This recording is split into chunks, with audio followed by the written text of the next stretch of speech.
Nous sommes en guerre. Le président l'a dit à la télévision 6 fois. Nous sommes en guerre.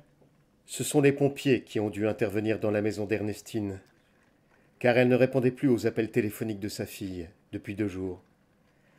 Ernestine s'était cloîtrée chez elle depuis l'annonce présidentielle. Les hommes du feu ont eu beaucoup de mal à ouvrir la porte.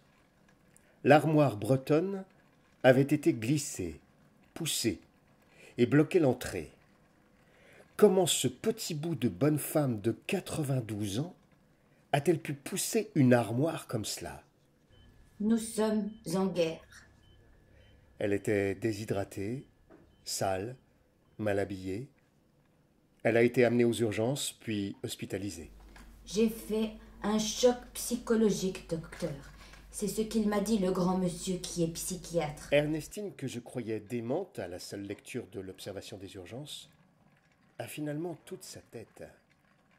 Elle m'explique les souvenirs plus anciens. Et petit à petit, l'histoire se recompose. Ernestine avait 12 ans. Elle a été chassée de chez elle un soir par les Allemands qui avaient investi la ville. Nous sommes en guerre. Quand le président a parlé de la guerre, ça a dû déclencher chez moi quelque chose. Ils sont arrivés et ils criaient. Moi et mon petit frère, nous étions dans la chambre à l'étage. J'entends encore le bruit de leurs bottes dans l'escalier. On s'est retrouvés dehors avec ma mère.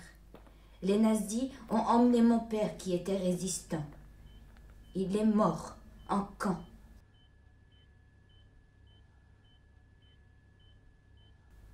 De toute façon, il faut fuir à cause des bombardements. Nous sommes en guerre. Je n'ai jamais revu ma mère.